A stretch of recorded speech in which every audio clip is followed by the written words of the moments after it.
The next round of fixtures in the Premier League and the English Football League have been postponed. The Queen died peacefully surrounded by her family at Balmoral Castle in Scotland on Thursday.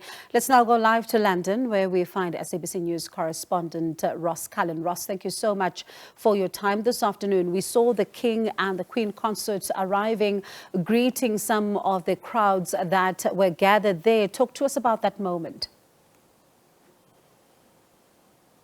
Yeah, that's right. After arriving from Balmoral Castle, where they had spent the night after the Queen died on Thursday, King Charles III and the Queen consort Camilla arrived into London and took a car straight to Buckingham Palace. But before they went inside, they went to see the well-wishers, walking along all the people who have come to Buckingham Palace, looking at the floral tributes, shaking hands, just people who wanted to say thank you and goodbye to the Queen, and really a note of thanks and pay their respects to the King and Queen after Queen Elizabeth passed away, and just wanting to say that they wish the King well, and they are keeping the Queen in their thoughts after her death yesterday at the age of 96. Now, after that moment, the King went inside Buckingham Palace and has already held his first audience with the new Prime Minister, Liz Truss, both the Prime Minister and the King, very new to their roles,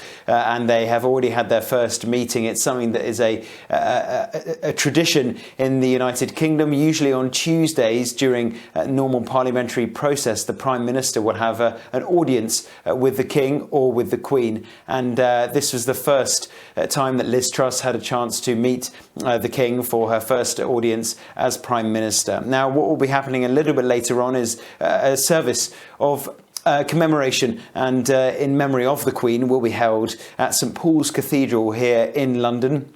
And at 6 p.m, we will have the first ever address to the nation by King Charles III. It will be a pre-recorded message, his message in which he is expected to speak a lot about the loss of his mother, Queen Elizabeth II, and how much she meant to him and how much she meant to the nation. But also he will likely highlight it is with great duty and service that he will now take on the role as the British monarch, stepping into those shoes after his mother passed away yesterday.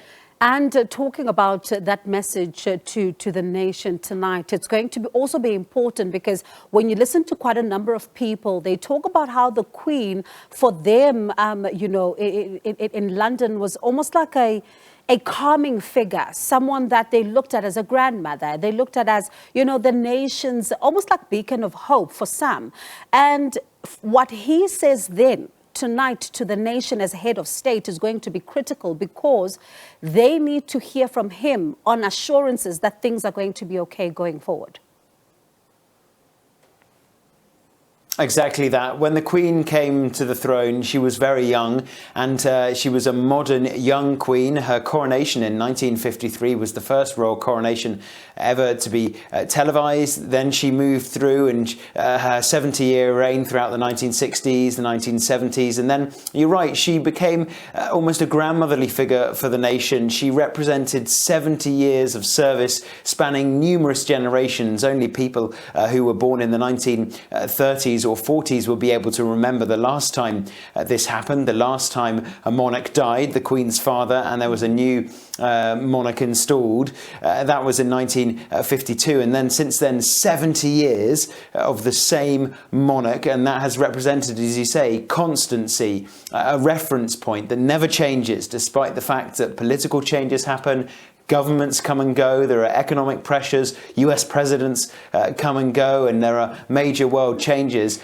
Decade after decade, it was still the Queen at the top of the British state. And so King Charles III will want to reassure the public that the sovereign continues, that the sovereign never dies, that there is this continuity, that the Queen might die, but there is immediately a new monarch installed in him, in King Charles III, and now his son Prince William becomes heir to the throne. And so that idea of continuity and certainty will want to be part of his message to the British people as well. But it's also a message that will be watched around the world in Commonwealth countries like in South Africa as well, because it is likely that the King will take over that role from the Queen to be the leader of the Commonwealth going forward. All right, Ross, let's leave it there with you for now, and we'll check in with you a little later on as, of course, the story keeps on developing. I do appreciate it. That is Ross Cullen, SABC News Correspondent, coming to us live from London.